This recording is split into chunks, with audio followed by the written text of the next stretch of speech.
Today in this section, we are going to discuss about more on the concept of quantifiers uh, and the converse, inverse, and contrapositive of statement, and some results or some problems on quantifiers and how we can prove the results which contain existential quantifier and universal quantifiers. So let us start with two statements. One is P of n is n is an odd number, and the statement Q of n, which gives n plus 11, is an even number.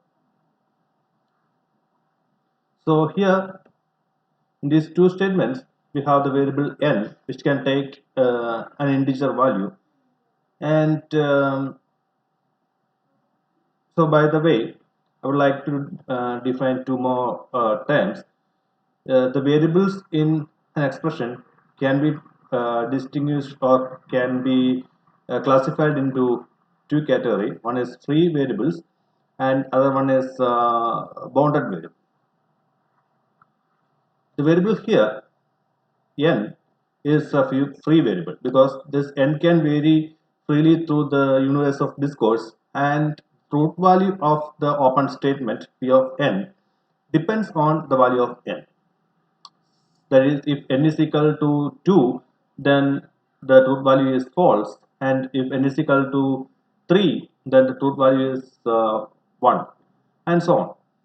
For any choice of n, p of n has a particular truth value, and n is free to vary throughout the universe of discourse. So that kind of a variable is known as a free variable, while the bounded variable is some variable which present in the quantifiers like there exists x p of x. In this expression, there exists x p of x. X is a variable, but the truth value of this particular statement does not depends on the value of x. It depends on whether there exists an x which satisfies f of x or not.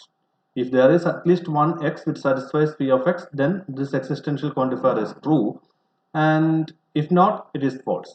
So this kind of a variable is known as a bounded variable.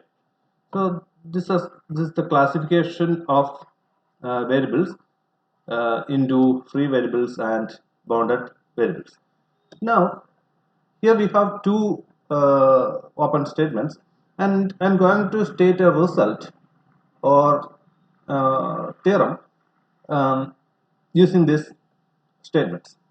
That is, if n is an odd number,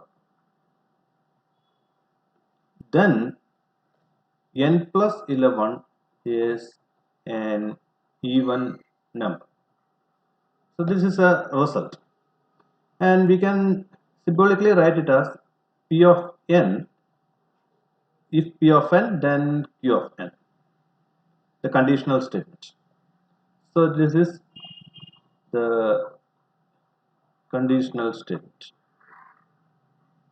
Now, related to this conditional statements, we can arrive at some other conditional statements. The first one is the converse, which is q of n, then p of n. So in it is, if n plus 11 is an even number, then n is an odd number. So that's the statement. If n plus 11 is even, then n is odd. So that's the converse. Now, the next type of statement which we can obtain is inverse. That can be obtained by just taking the negation on both sides of the conditional statement. Negation p of n implies negation q of n. That is, if n is not an odd number, then n plus 11 is not an even number. So that is the inverse. Then the third kind of conditional statement which we can obtain from this kind of conditional expression is contrapositive. So the contrapositive is the say converse of the inverse, that is negation q of n implies negation p of n. So in our particular case, it is if n plus 11 is not even, then n is not odd. So that's the contrapositive of the given statement. Now, as we mentioned in our previous session, if the conditional statement is true, that is, if this particular statement P of n implies Q of n is true, then the contrapositive is also true, and we can make any conclusion about the converse and inverse. The converse may or may not be true. In some cases, the converse is also true, but not in general. So the only thing which we can guarantee is if the conditional statement is true, then the contrapositive is also true. And if the contrapositive is true, then the conditional statement is also true. So this result gives a strong method, a powerful method to prove a result. So we can prove a result using the method of contrapositive. That is, just write down the contrapositive and prove the contrapositive. If the contrapositive is true, then the result is also true. So now what we are going to do is, we are going to prove the result P of n implies Q of n using a few methods. So our result is P of n implies Q of n. That is, if n plus if n is an odd number, n is odd, then n plus 11 is an even number. That is what we are going to prove. And the first method, method 1, we start from the premises P of n. P of n. We assume the premises. That implies n is an odd number.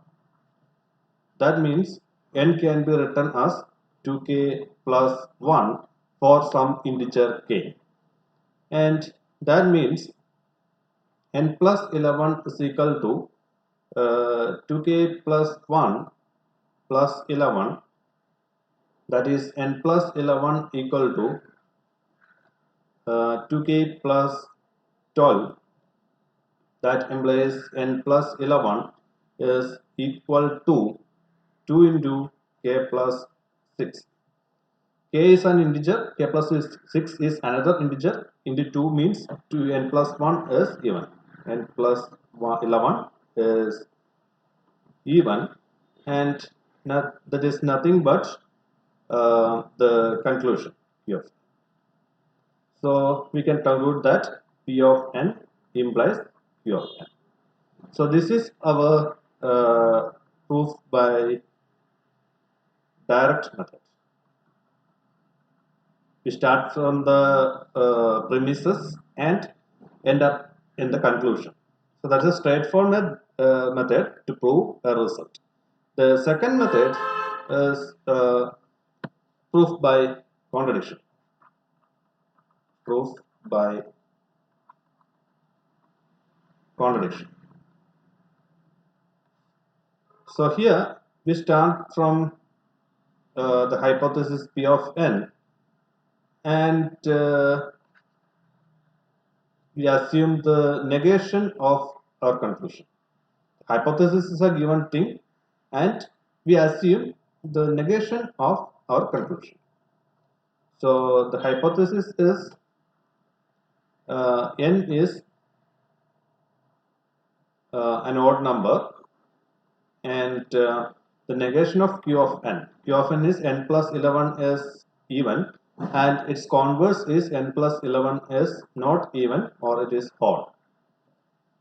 Now, we assume that negation q of n plus 11 is odd, which means, so we start from n plus 11 is odd. That means n plus 11 is some 2k plus 1. And as in the previous case, n is equal to 2k plus 1 minus 11, and that is n is equal to 2k minus 10, that is n is equal to 2 into k minus 5. That is, here all these are logical steps, and here n is an even number because k is an integer, k minus 5 is an integer, so n is even. That means here p of n is odd. So here, if we combine those two statements, n is even and n is odd. This is actually a contradiction. This is a contradictory statement, or it is a false statement. And this falseness is due to our wrong assumption here. What we made here is negation q of n. The assumption is wrong, or the result is wrong only due to the wrong assumption we made here, and therefore thus q of n is true. That's the only possibility. Q of n is false, and p of n does not stand together. They are not consistent together, and therefore q of n is true. So this is the method of proof by contradiction. Now the third method is proof by the method of contrapositive. So we have the statement p of n, then q of n, and the contrapositive is negation q of n, then negation p of n. And we know that if the conditional statement is true, then its contrapositive is also true. And if the contrapositive is true, then the conditional statement is also true. So instead of proving the result p of n, then q of n, we can prove its contrapositive. So let us rewrite this statement contrapositive. So here, if n plus 11 is not even, then n is not an odd number. So that is negation q, and then n is not an odd number is negation p of n. Now we assumed that n plus 11 is not even, which means n is some 2k plus 1, and that means n sorry, not n plus 11. N plus 11 is not even. That means n plus 11 is equal to 2k plus 1. That is n is equal to 2k minus 10. That means n is an even number, and that means n is not an odd number. So that is how we prove the contrapositive. So here we can conclude that negation p of n implies negation q of n implies negation p of n. And since it is true, it's contrapositive p of n, then q of n is also true. So this is true. So this is a proof by contrapositive. So these are the three methods by which we can prove a result, and there are many other methods to prove results in mathematics, but these three are the main three methods by which we establish a result. And this is important for uh, proving results. Okay, anyhow, let us move on to say existential quantifiers and universal quantifiers. So for universal quantifiers, we just give the result for all x, p of x, and q of x is equivalent to for all x, p of x, and for all x, q of x. Now, how we can establish this particular fact? So for this particular equivalence relation, we start from the left hand side. For all x, p of x, and q of x. That is for all values in the universe of discourse, p of x and q of x. Which means if we take a particular value, then p of a and q of a is true if a belongs to, say, the universe of discourse. And this means for any a belongs to u, p of a is true and q of a is true. That can be expressed as p of a if a belongs to u, and q of a if a belongs to u. And this means if a belongs to u, then p of a. That means that not there exists. It is for all value of a in u. That is for all x, p of x, and for all x, q of x. This can be symbolically written as for all x, p of x, and for all x, q of x. So this is the implication. And if you observe this all these steps, for all x, p of x, and for all x, q of x means for all x, p of x is true, and for all x, q of x is true means if a is an arbitrary element from u, then p of a is true, and if a is an arbitrary element from u, then q of x is true. And if we just revise this argument, then we can prove the implication. So that is how we prove the results like this. And the results which we are using here is universal specification and generalization. Now, let's consider another expression like there exists x, p of x, and q of x. There exists x, p of x, and q of x. This means, this implies uh, there exists an x such that p of x is true and q of x is true.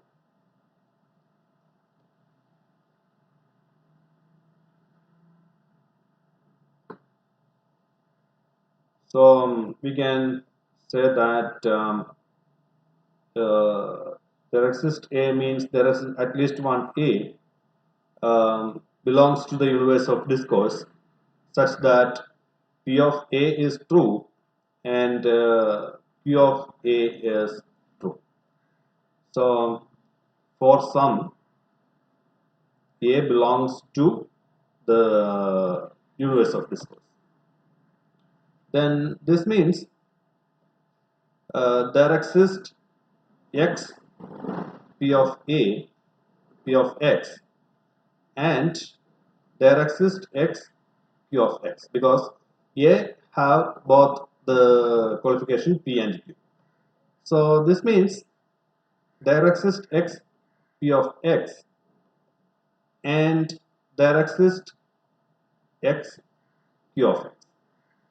So symbolically, we can write it as there exists x p of x and there exists x q of x.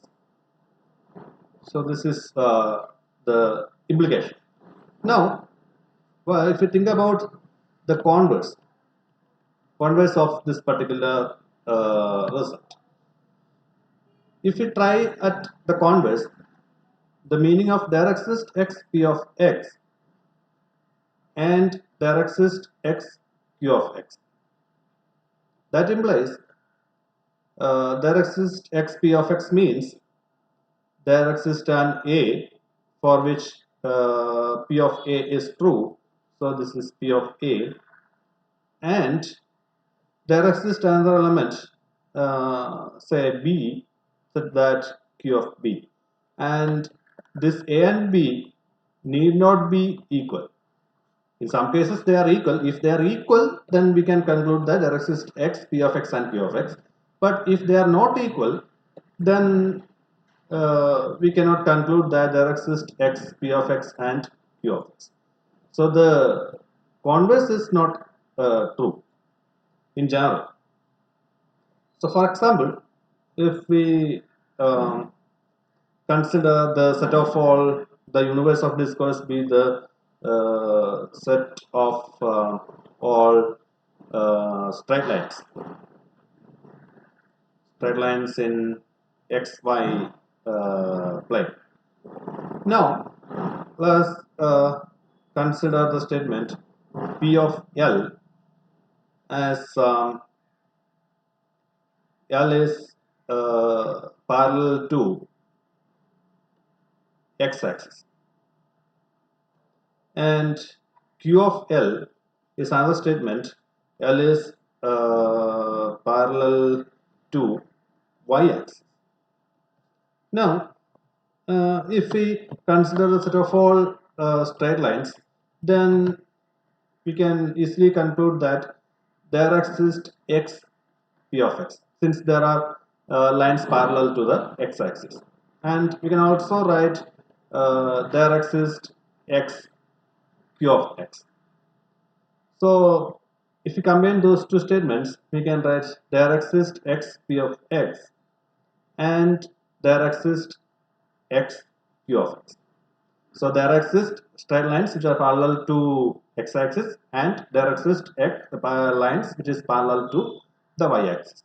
But we cannot write the statement like there exists x, p of x and q of x. The meaning of this expression is that there exists a line which is parallel to both x-axis and y-axis, or there exists a straight line which is parallel to x-axis and parallel to y-axis. This is not possible, or it is a fallacy. So the converse does not stand.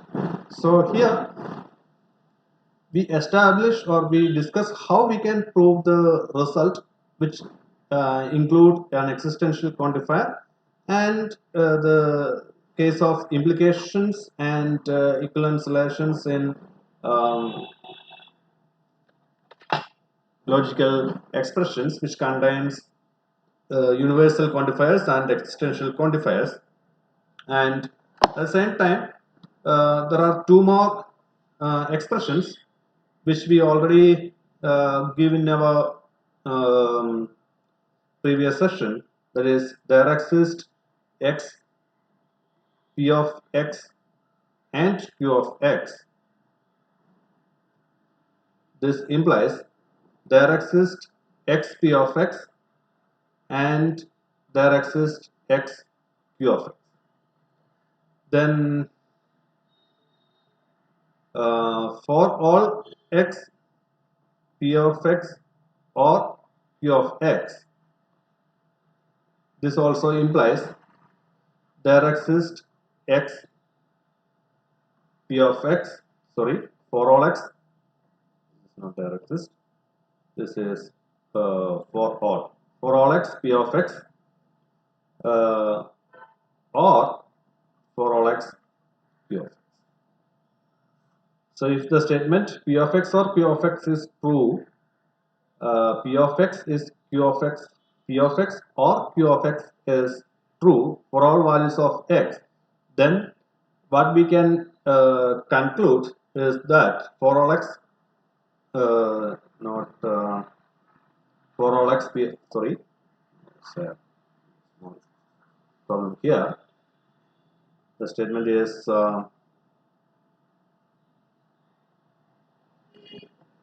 like this: for all x, P of x and or for all x, Q of x implies for all x, P of x and Q of x.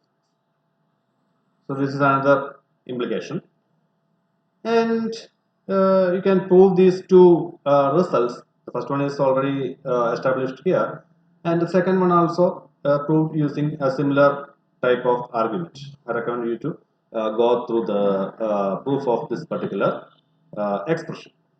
Now let us go to an example in which we negate a statement which contains existential quantifiers and universal quantifiers. So let's consider a statement which says, say, P of x is equal to x is odd and Q of x is equal to x square minus 1 is even. So if you look at this particular statement, x is odd, which means x is equal to some 2n plus 1, then x square is 2n plus 1 the whole square, which is 4n square plus 2 into 2 into n plus 1 square, which is actually 2n square is an even number, 2n is an even number, plus 1 that is an odd number, then minus 1 is if you minus this 1 from an odd number, the result is an even number. So what we can write here is this is the conditional statement P of x implies Q of x. P of x then Q of x is true. Then what about the negation? It is true for all values of x. So we can for all x. So we can write for all x, P of x implies Q of x. So since it is a universal fact. Now how we can negate this? This is a true statement. Now what about the negation of for all x, P of x implies Q of x? The statement is like this. When we distribute this negation, this for all become there exist. There exist x in such a way that the inverse of P of x implies Q of x is that this negation comes here, and negation of P of x then Q of x, and this is equivalent to there exists x, or this is equivalent to there exists x negation of P of x then Q of x can be written as negation P of x or Q of x. That is P implies Q is equivalent to negation P or Q. Negation, not, it is not existential quantifier, this is negation. These two are equivalent. So what we obtain here is equivalent to there exists x we distribute this using De Morgan's law. So this negation P of x, that is P of x, this or become and negation Q of x. So what that is the negation of our for all x, P of x implies Q of x, or this is equivalent to our statement that there exists an x such that P of x, that is x is uh, even, not x is even, that is x is odd, and negation Q of x, that is x square minus 1 is x square minus 1 is even, that is x square minus 1 is not even. That's a statement. So there exists x such that x is an odd number and x square minus 1 is not an even number, or in other words, it is not even is nothing but odd. So to prove or to check whether this particular statement is true or false, we have to check whether there exists an integer x such that x is an odd number and x square minus 1 is odd, and which is not possible actually, because if x is an odd number, then x square is an odd number, x square minus 1 is an even number. So there exists no value of x for which this condition is true. So this is has a truth value 0, or it is always false. So that is how we negate a statement which contains an existential quantifier or universal quantifier. So the condition there exists x p of x. If we negate it, then what we obtain is for all x negation p of x, and negation of for all x p of x is equivalent to there exists x negation p of x. So if you consider another example, consider the statement r of x, which is 2x plus 1 is equal to 5, and q of x, or q of x is x square is equal to 9, and if you consider the statement there exists x r of x and s of x. So which means there exists an x which satisfies both the condition 2x plus 1 is equal to 5 and q of x is equal to x square is equal to 9. So we can check whether this condition is true or false. For that, 2x plus 1 is equal to 5 means 2x plus 1 is equal to 5. That means 2x is equal to 4, or x is equal to 2. So there exists an x r of x. So we can write it as there exists x r of x. That is true. And what about q of x? Q of x is x square is equal to 9. So x is equal to square root of 9, which means x is equal to plus or minus 3. So there exists x uh, q of x is also true. But these two numbers are different.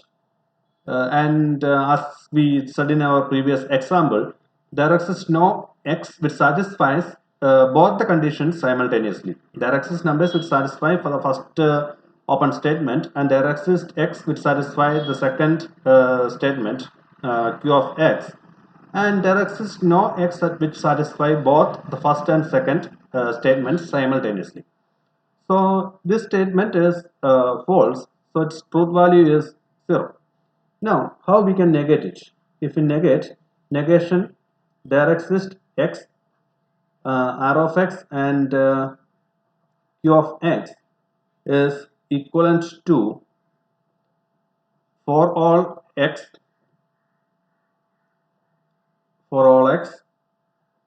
negation of r of x and q of x. that is equivalent to for all values of x.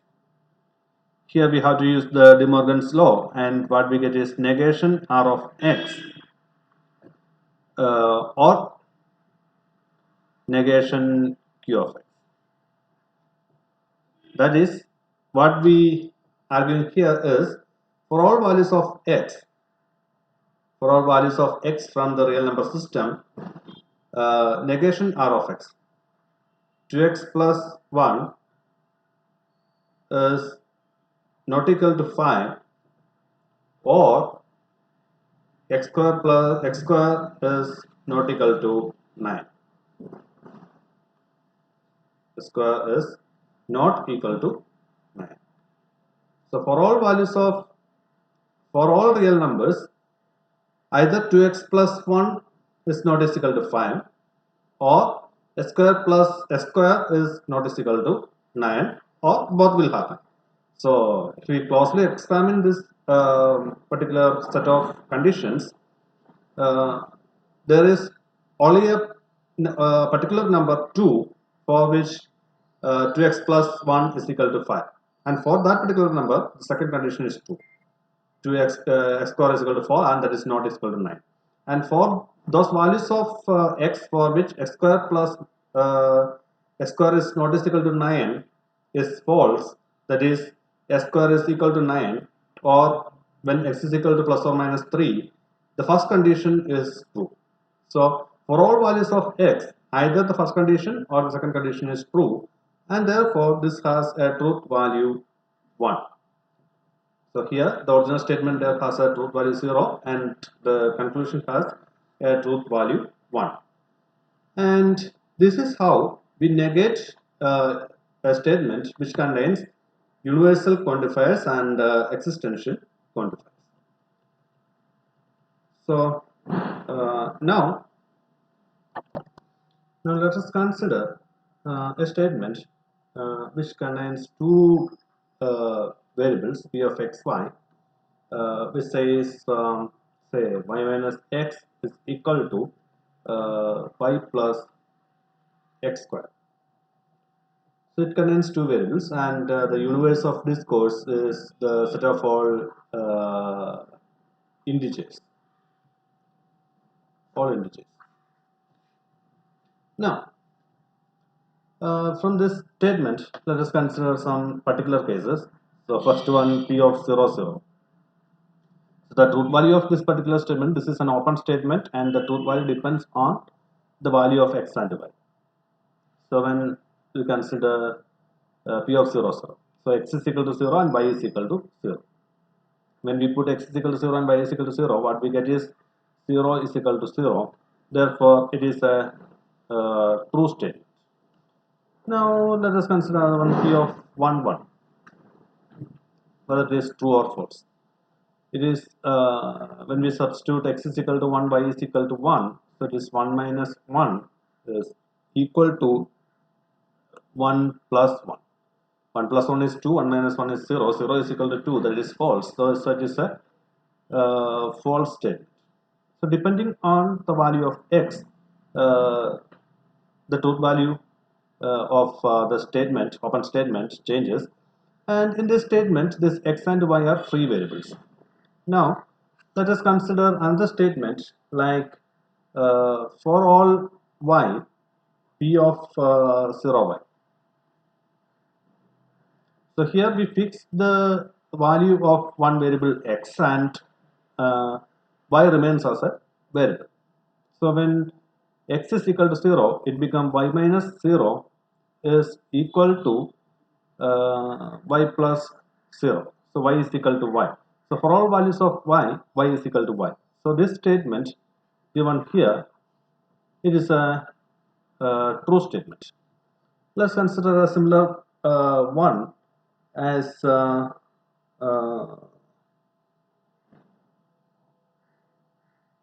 there exists y p of 1y. So here also we fix the value of x, and x is taken or assumed the value of 1, and what we get is y minus 1 is equal to y plus 1. So there exists y p y1, and when we substitute x is equal to 1, what we get is y minus 1 is equal to y plus 1. And if we rearrange those values, or if you look at the set of all integers, we cannot find such a value because y minus 1 and y plus 1 cannot be equal for any value of x. So this is again a false statement. There exists no y such that y minus 1 is equal to y plus 1. So this is how we check the validity of an open statement by uh, substituting a particular value for its parts. Now let us consider some other expressions or conditional statements uh, which can be written in terms of the statement x minus y is equal to y plus x square or x square plus y. Uh, let's consider another one. There exists y for all x p of xy. So for this particular statement, we say that there exists y for which for all x p of xy. For all x p of xy. So if we fix the value of y at some point, what happens? Say if we fix the value of y, say y is equal to b, a particular value, then what happens to the equation? X minus b is equal to x square plus b. That is, um, x is equal to x square plus 2b. Or if we rearrange it, x square um, minus x square plus x is equal to 2 into b. Or we get a quadratic equation x square minus x minus 2b is equal to 0. And this is okay, this is a quadratic equation. And if we look at the solutions, x is equal to minus b plus or minus root of b square minus 4 into a into a is 1 for a c, that is 2b minus 2b divided by 2, that's equal to 1 plus or minus root of 1 plus 8b divided by 2. Now here if we look at this particular solution, then what happens if we take b is equal to some 0? When b is equal to 0, we have 1 plus or minus root of 1, that is 1 root of 1 divided by 2. So it is 1 plus or minus root of 1 divided by 2, which has two solutions, but out of which 1 plus 1 by 2 is 1. So x is equal to 1 when b is equal to 0. That is possible. So if we choose b is equal to 0, then we can have a particular solution for x. But if we closely look at this argument, it is for all values of x. So even if we can find out an integer solution for the equation, that equation is not true for all values of x. So if you fix this value of y at a particular point b, then the equation x minus b is equal to x square plus b is not true for all values of x. What we end up with is a quadratic equation, and that particular quadratic equation has exactly two solutions, that can be either a real integer. It can have integer solutions, but it is not true for all values of x. It is true for some particular values of x, not for all values of x. So we cannot find out a value of y for which p of xy is true for all values of x. So this statement is a false one. And okay, let's have one more expression using this same set of p of xy, same expression p of xy. That is, for all values of x, there exists y p of x. So what we mentioned here is, for all values of x, there exists y p of xy. So for any value of x, say if x is equal to a, then the equation is y minus a is equal to x square plus a. Sorry, it is what we replace is x. So it is a square plus y.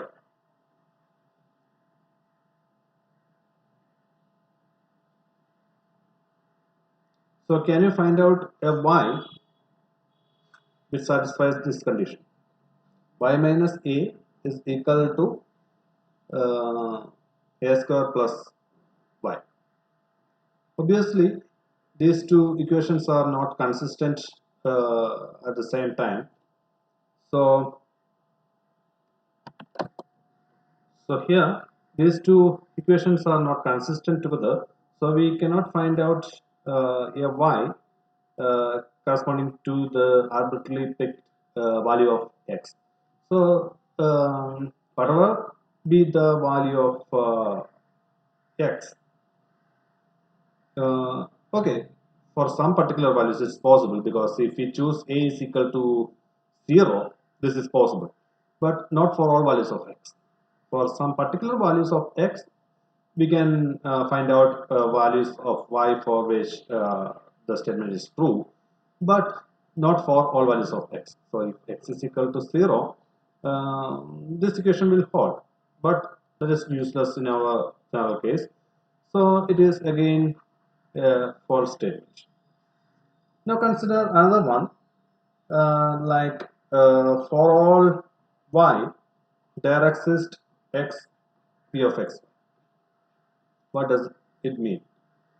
For all values of x, for any arbitrarily picked values of y, so I pick a value of y is equal to a, then our expression becomes uh, a minus x is equal to x square plus a. So it is the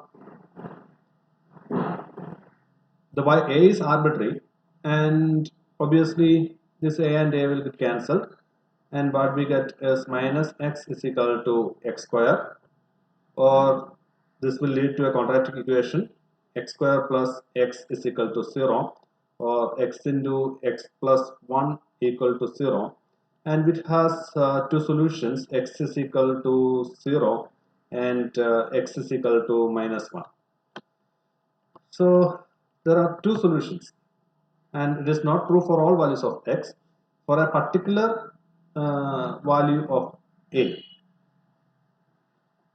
for a particular value of a, the expression for a value of a, there are two values of x is equal to 0 and x is equal to minus 1, for which the expression p of xy is true. So there exists x such that p of xy is true for all values of y.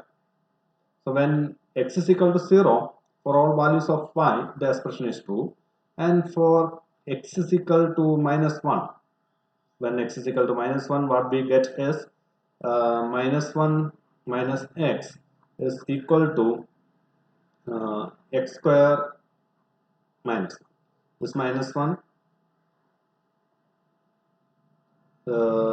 and sorry, what we get is y minus minus 1 is equal to s square, that is plus 1 plus y. So this y and 1 get cancelled and we get y is equal to y. When it is equal to 0, x is equal to 0, again we get y is equal to y. So that's two different cases. Anyway, for all values of y, we have two values of x for which uh, this expression is true. So there exists at least one value of x is uh, necessary, but we have two values of x, and anyway there exists a value of x for all values of 5 in such a way that p of xy is true. So in that case this statement is true. So this is how we check the validity of an quantifier or open statement which contains quantified statement which contains two or more uh, quantifiers, and the quantifiers are read from left to right. So this can be extended to any number of quantifiers and any number of variables. So I recommend you to go through some examples and some problems in which we have more than two variables, and